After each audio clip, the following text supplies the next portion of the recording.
This is the biggest leadership shift in Star Wars in over a decade. After 14 years at the helm of Lucasfilm, President Kathleen Kennedy is officially stepping down from her role. And whether you love her era or believe Star Wars lost its way under her leadership, this moment changes everything. Because this isn't just a retirement, it's a reset. Kathleen Kennedy became president of Lucasfilm in 2012, the same year Disney acquired Star Wars for over $4 billion. At the time, expectations were sky high. Star Wars was returning to theaters.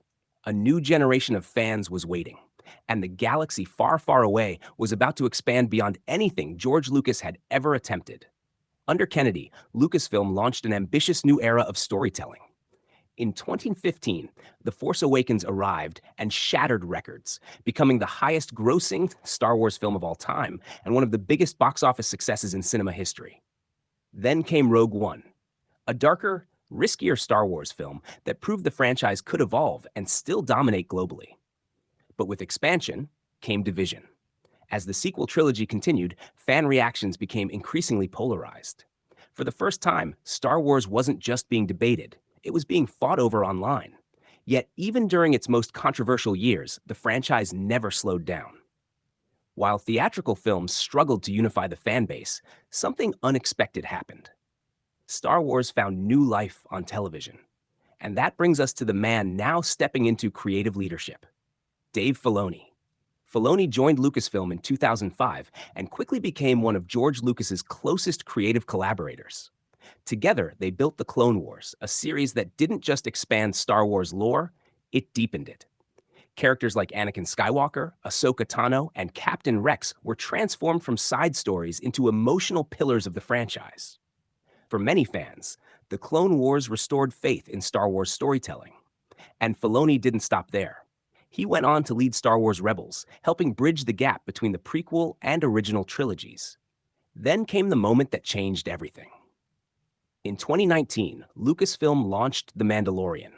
This wasn't just Star Wars' first live-action television series, it was the foundation of Disney+.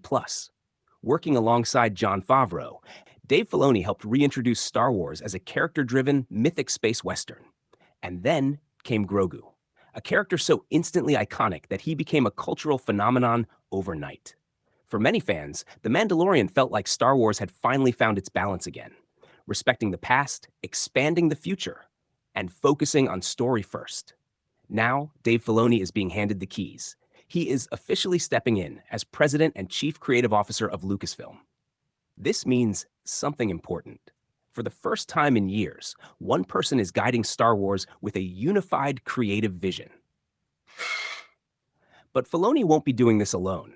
Joining him is Lin Brennan, who will serve as co-president of Lucasfilm. Brennan has been with the company since 1999, starting at Industrial Light and Magic before rising through the executive ranks.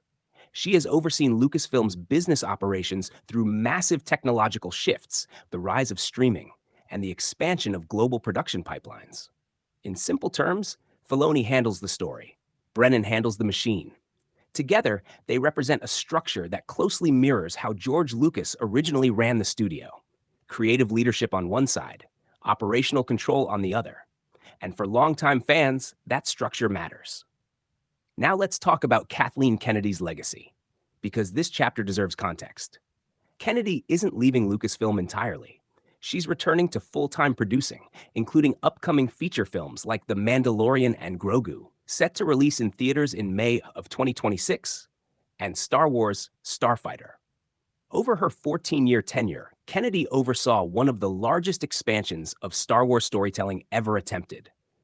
She brought the franchise back to theaters, helped launch Disney Plus through Star Wars television, and introduced a new generation of fans to the galaxy. She also expanded Lucasfilm beyond Star Wars, continuing the legacy of Indiana Jones and pushing for bold creative experimentation. Before Lucasfilm, Kennedy was already one of the most accomplished producers in Hollywood history.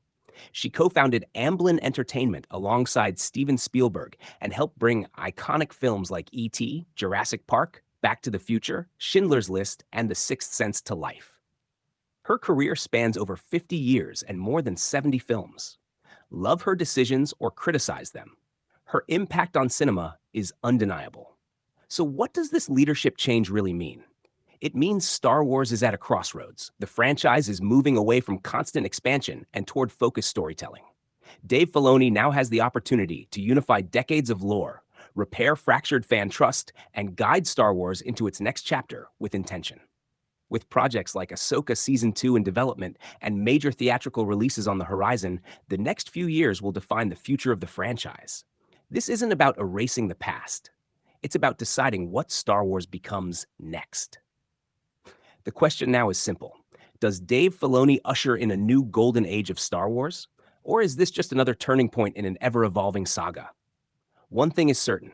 The galaxy far, far away is changing.